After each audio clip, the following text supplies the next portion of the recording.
여러분 안녕하세요. 디케니 곤충연구소에 오신 걸 환영합니다. 디케니 곤충연구소는 지구를 자유롭게 만들자는 의미로 만들어진 어스풀이라는 곳에 안에 있어요. 디케니 곤충연구소 들어본 친구들 있나요? 아마 못 들어봤을 거예요. 디케니라는 단어는 박사님이 만들어낸 단어이기 때문에 그래요. 디케니라는 단어는 곤충을 재미있게 먹는 입모양 D와 그리고 할 수 있다는 캔, 그래서 디캔이 재밌게 단어를 만들어냈어요.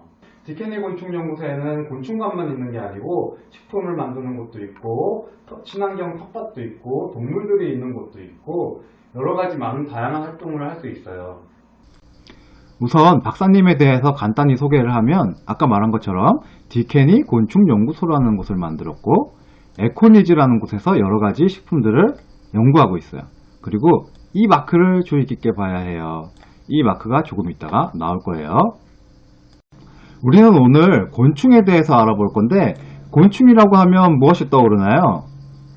메뚜기도 있고 사슴벌레도 있고 또 저번 시간에 선생님이랑 애완곤충인 장수풍뎅이를 같이 수업한 친구도 있을 건데 오늘은 미래식량이라고 불리는 식용곤충에 대해서 알아볼 거예요. 자, 선생님이 아까 주의 깊게 보자고 한 마크가 여기 있네요. 이 마크를 통해서 오늘 수업을 하는 이유에 대해서 잠깐 살펴볼 거예요. 자, 마크를 보면은 이 마크가 여러분 무슨 모양이죠? 맞아요. 지구 모양인데 여기 지구 모양의 벼 같은 그리고 보리 같기도 한 그림이 그려져 있어요. 이 그림은 사실 지구의 식량을 나타내는 그림이에요. 근데 여기 뭐라고 써있죠? 식량이 지금 문제를 가지고 있대요. 현재 식량이 문제를 가지고 있어서 지구가 힘들어하고 있대요. 그럼 우리는 어떻게 해야 될까요? 이 문제를 해결해 줘야 되겠죠? 그래서 지구를 자유롭게 건강하게 만들어줘야 될 거예요. 지구가 힘들어하지 않게. 그럼 무엇으로 우리는 지구를 힘들어하지 않게 만들어줄 수 있을까? 자, 여기 그림에 나타나 있어요. 이 그림은 곤충이죠. 맞아요. 곤충으로 우리는 지구를 자유롭게 건강하게 만들 수 있는 거예요. 그럼 지금 어떤 문제가 있어서 지구가 힘들어하고 있는지, 그리고 어떻게 곤충으로 지구를 자유롭게 할 수 있는지 그것에 대해서 알아볼게요.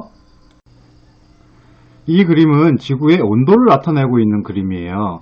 여러분들이 지하철이나 공항 같은 공공장소에 가면 카메라로 사람의 체온을 재고 있는 거랑 비슷하게 카메라로 지구의 온도를 재어본 거예요. 그러고 보니까 빨간색으로 갈수록 온도가 높은 거고 파란색으로 갈수록 온도가 낮은 건데 지구의 온도가 어떤 색깔인지 보세요. 굉장히 빨간색이에요. 그리고 여기 지구의 북쪽이라고 하는 북극인데 북극은 완전 빨간색, 불타고 있듯이 빨간색이 됐어요. 이렇게 북극의 굉장히 온도가 높아지고 있다는 거예요. 지구의 온도가 이렇게 높고 북극은 더 뜨겁다 보니까 여러분, 북극에는 뭐가 있죠? 북극에는 빙하라고 하는 얼음이 있는데 이 얼음들이 다 녹아내리고 있어요. 그래서 북극에 살고 있는 북극곰들도 주변에 빙하가 이렇게 막 녹아내리니까 점점 살 자리를 잃어가고 있어요. 그런데 여러분, 단지 북극만의 문제가 아니에요. 우리나라도 온도가 점점 높아지고 있어요. 그래서 바다의 높이도 굉장히 상승하고 있어요. 대한민국이 점점 더워지고 있대요. 이렇게 지구가 더워지고 있는 이유가 무엇일까요? 우리는 그 이유 중에 하나를 온실가스라고 생각을 해요. 지구를 이렇게 둥글게 감싸고 있으면서 지구에서 열이 방출되는 것을 방해하고 있는 가스를 우리는 온실가스라고 해요. 이 지구온난화를 일으키는 원인 중에 하나인 온실가스의 대표적인 것이 이산화탄소예요. 여러분, 우리는 지구를 뜨겁게 만드는 지구온난화를 일으키는 원인이 이산화탄소라고 알았어요. 그럼 이산화탄소는 어디서 나올까요? 맞아요. 자동차에서도 나오고 공장에서도 나오는데 무시하지 못할 한 가지가 더 있어요. 바로 가축에서도 온실가스가 엄청나게 나온대요. 여기 보면 소에서도 이렇게 많은 온실가스가 나오고 돼지에서도 이만큼 나오고 닭에서도 이렇게 나오고 굉장히 많은 온실가스가 나온대요. 가축에서도 이렇게 많은 온실가스가 나오고 있다는 것을 여러분은 알았나요? 우리들이 좋아하는 닭고기, 돼지고기, 소고기를 먹기 위해서 가축을 기르는데 그 가축들이 온실가스를 배출하고 있었어요. 그 양이 얼마나 되는지 살펴볼게요. 이 그림은 온실가스를 배출하는 비율을 그래프로 나타낸 그림이에요. 25%의 가장 많은 부분을 차지하고 있는 게 전기와 열, 우리가 살아가는데 꼭 필요한 전기와 열을 생산하기 위해서 온실가스를 25% 가장 많은 부분을 발생시키고 있네요. 그런데 여길 보니까 아까 박사님이 이야기한 소, 돼지, 닭 같은 아이들이 여기도 나와 있어요. 이 9.4%, 1.3%, 1.2%, 1.2%를 더하면 모든 자동차에서 나오는 이산화탄소와 똑같은 양의 이산화탄소를 가축들이 발생시키고 있다는 것을 알 수 있어요. 가축들을 제외한 전기와 산업, 교통은 사람들이 일상생활을 하는 데 있어서 굉장히 필요한 요소들이에요. 전기와 산업과 교통이 없으면 우리가 굉장히 불편할 거예요. 하지만 가축들은 우리가 맛있는 고기를 먹기 위해서 키우는 거죠. 우리가 맛있는 고기를 먹기 위해서 키우고 있는 소, 돼지, 닭과 같은 가축들이 이산화탄소를 이렇게 많이 배출하고 지구를 뜨겁게 만들고 지구를 힘들게 하는데 일조하고 있다는 사실을 여러분들은 잘 몰랐을 거예요. 그래서 이 가축들에 대해서 좀 더 알아볼 거예요. 물 사용에 대한 부분이에요. 우리나라는 물 부족 국가는 아니지만 전 세계적으로 물이 부족한 국가들이 굉장히 많이 있어요. 근데 그 깨끗한 물을 사람이 27% 정도를 먹는데 사용하고 있대요. 그런데 고기와 우유를 먹기 위해서 우리가 29%의 물을 사용하고 있대요. 사람이 먹는 것보다 더 많은 물이 가축들에게 사용되고 있는 거예요. 그래서 가축들이 얼마나 많은 물을 소비하고 있는지를 물방울 표시로 표현을 해봤어요. 돼지가 가장 많은 물방울을 가지고 있네요. 돼지가 물을 가장 많이 소비하고 있었어요. 그 다음에는 소가 많이 소비하고 있네요. 그리고 아까 말한 이산화탄소도 소가 가장 많이 발생하고 있네요. 그리고 돼지가 발생하고 있어요. 사료도 소가 굉장히 많이 먹고 있대요. 돼지도 많이 먹고 있어요. 근데 여기서 우리가 주목해야 할 동물이 있어요.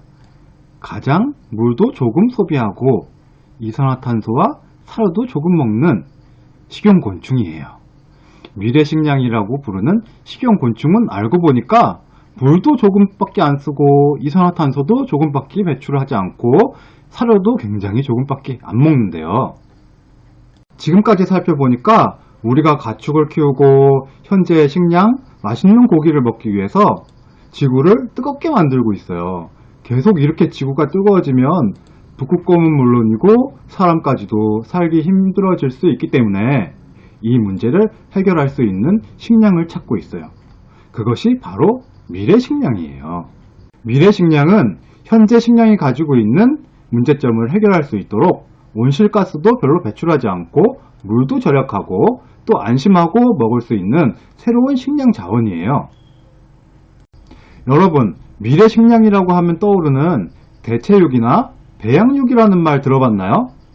가축을 키워서 지구를 힘들게 하지 않고 고기, 한마디로 식량을 얻으려고 하는 분야예요. 하지만 박사님은 조금 아쉽다고 생각을 해요. 배양육은 공장이나 연구소에서 여러 장비들을 가동해가지고 만들어지기 때문에 그 공장에서는 또다시 이산화탄소를 배출할 것이기 때문이에요. 그래서 국제연합이라고 하는 UN이라는 곳에서 세계의 현명하고 똑똑한 사람들이 모여서 회의를 했어요. 그래서 국제연합의 세계 식량에 대해 논의하는 그런 FAO라는 곳에서 식용곤충을 미래식량으로 찾아내게 된 거예요. 자, 드디어 식용곤충이 나왔는데 식용곤충에 어떤 점이 있어서 미래식량으로 찾아내게 됐는지 한번 살펴볼게요. 식용곤충이 환경적 가치도 있고 영양도 좋고 사회경제적 가치도 있다고 하나요? 식용곤충은 물도 굉장히 조금 쓰고 이산화탄소도 조금밖에 배출하지 않아요. 그리고 영양 성분이 굉장히 많고 단백질이 풍부하고 비타민과 무기질도 있다고 하네요.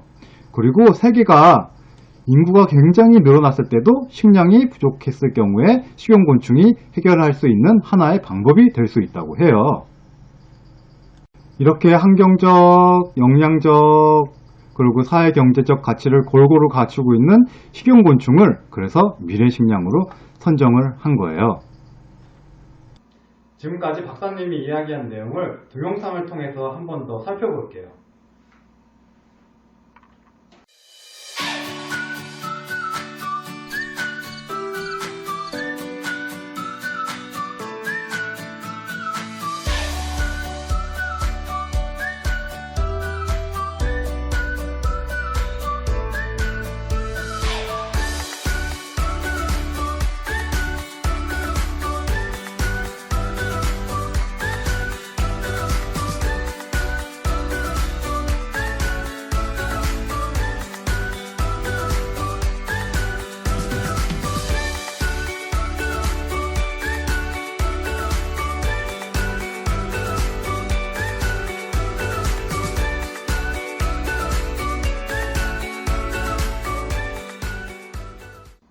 자, 동영상 재밌게 보셨어요?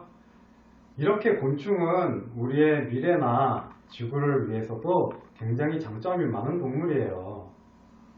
식용곤충이 가지고 있는 가치가 굉장히 많죠. 다시 한번 정리를 해보면 온실가스도 거의 배출하지 않고, 그리고 물 소비량과 사료 소비량도 굉장히 적고, 또 영양은 매우 풍부하다고 하네요. 그래서 외국에서는 식용곤충을 여러가지 식품으로 만들어 먹고 있어요. 벨기에에서는 이렇게 초콜릿 바로 만들어서 식용곤충을 먹고 있네요. 또 다른 나라를 살펴보면, 자, 귀뚜라미 스낵을 만든 데도 있고 쿠키를 만든 데도 있어요. 그리고 에너지바도 있네요. 자, 또 다른 곳을 한번 살펴볼게요. 미국에서는 푸드트럭이 이렇게 대학교로 들어와 가지고 대학교에서 식용곤충 샌드위치, 햄버거 같은 것을 만들어서 판다고 해요. 그리고 밀크쉐이크처럼 이렇게 쉐이크 모양의 식용곤충 성분을 먹을 수 있는 이런 식품들도 있어요.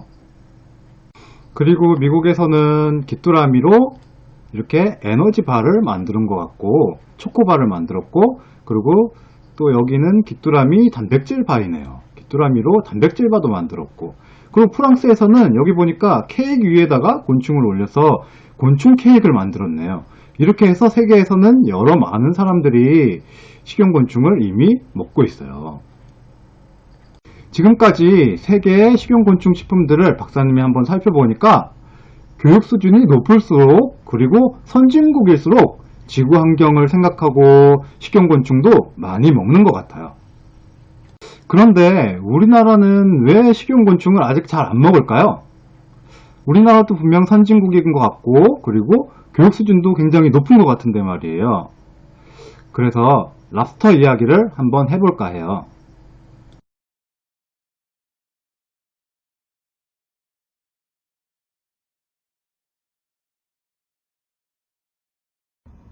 여러분, 랍스터가 징그럽고 무섭게 생겼나요? 랍스터는 지금은 모두가 좋아하는 음식이지만 처음에는 징그러워서 또 무서워서 아무도 먹지 않으려고 했어요. 그래서 랍스터를 제수들이나 노예들한테만 음식으로 제공을 했어요. 노예들이나 죄를 지은 제수들한테 이 랍스터를 줘봤더니 처음에는 징그럽고 무서워서 안 먹으려고 하다가 먹다 보니까 굉장히 맛있다고 하는 거예요. 그래서 다른 사람들도 조금씩 먹게 된 게 지금의 고급 요리가 되었어요. 박사님은 곤충도 이 과거의 랍스터처럼 지금은 잘 안 먹지만 훗날 시간이 흐르면 많은 사람들이 좋아하고 먹을 수 있는 음식이 될 거라고 생각하고 있어요. 사실 랍스터도 분류적으로 보면 이 절지동물문에 있는 갑각강의 동물이에요. 근데 이 갑각강과 곤충강은 서로 이웃이기 때문에 굉장히 가까운 동물이에요. 랍스터뿐만 아니라 꽃게나 대게, 그리고 킹크랩도 어떻게 보면 다리가 굉장히 많고 무섭게 생겼죠. 곤충도 랍스터처럼 먹어보면 맛있고 영양도 많고, 그리고 지구도 건강하게 만들어줄 수 있는 식품이라는 거예요. 하지만 아직 징그러워서 손이 잘 안 가죠. 그래서 박사님이 어떻게 하면 사람들이 곤충을 재미있고 맛있게 먹을 수 있을까 연구했어요. 식용곤충을 이용해서 강정을 만들어 봤어요. 뻥튀기 사이에 이렇게 고소한 식용곤충이 들어있어요. 그리고 여기는 피자도 만들어 봤어요. 피자 안에 식용곤충이 있어요. 양갱도 만들어 보고 쿠키도 만들어 봤어요.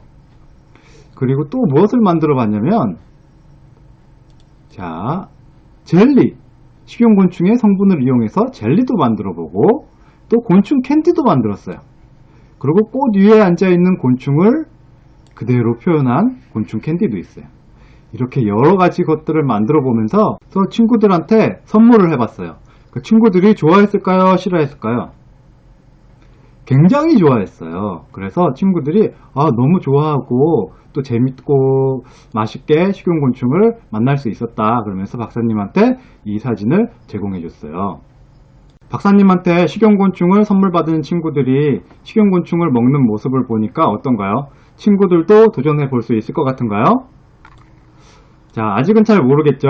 그래서 박사님은 친구들이 거부감 없이 누구나 도전해서 식용곤충을 재밌게, 맛있게 먹을 수 있도록 더 연구 개발을 했어요. 그 결과 박사님이 개발한 이 식품들이 특허도 받게 되고 이렇게 곤충 캔디와 젤리도 있고 초콜릿도 개발됐어요. 그리고 퐁듀도 있어요. 이렇게 친구들이 재미있게 그리고 맛있게 영양이 풍부한 식용곤충을 먹을 수 있다면 지구도 건강해지고 여러분 몸도 건강해질 거예요. 곤충을 재미있게 맛있게 만날 수 있고 뜨거워지는 지구도 자유롭게 해줄 수 있다면 정말 좋겠죠. 맛있는 치킨이나 돼지고기 삼겹살을 10번 먹을 때 식용곤충도 한두 번 먹어준다면 지구에도 그리고 우리 몸에도 큰 도움이 될 거예요. 사람들이 조금 더 곤충을 거부감 없이 즐길 수 있게 하기 위해서 박사님이 어떤 방식을 사용했는지 누에를 예로 들어서 간단하게 살펴볼게요. 누에는 단백질이 많은 뽕잎을 먹고 사는데 누에가 성장하며 질 좋은 단백질을 누에고치에 농축시켜요. 누에고치에 무려 90%의 단백질이 있네요. 박사님은 누에에서 이 단백질만을 추출해서 사람들에게 유용하고 좋은 단백질만을 분리했어요. 그런데 이 단백질은 굉장히 고분자 단백질이라고 한마디로 덩어리가 큰 형태이기 때문에 사람들이 장에서 쉽게 흡수할 수 있게 해야 했어요. 그 방법은 여러 개의 고리로 된 단백질을 이렇게 가위로 잘랐어요. 전문용어로는 가수분해를 했다고 하는데 이렇게 가수분해한 단백질을 사용해서 사람들이 먹기 쉽도록 만들었고 거부감이 없는 분말 형태로 몸에 좋은 식용곤충 식품들을 만들었어요. 조금 어려운 내용이었죠. 박사님이랑 함께한 미래식량 이론 수업은 여기까지 하고 이제 실습으로 식용곤충을 재미있게 맛있게 만나볼 거예요. 바로 미래식량 단백질바를 만들어 볼 건데요. 식용곤충을 한 번도 안 먹어본 친구들이 있기 때문에 걱정하는 친구들도 있을 것 같아요. 그래서 여기에 우리는 식용곤충은 안 넣을 거예요. 대신에 박사님이 발명한 지구를 자유롭게 해줄 수 있는 곤충에 들어있는 영양소들만 추출해서 넣을 거예요. 자, 그럼 걱정하지 말고 주변을 깨끗하게 정리하고 체험을 시작해 볼게요. 그럼 동영상을 보면서 마치겠습니다.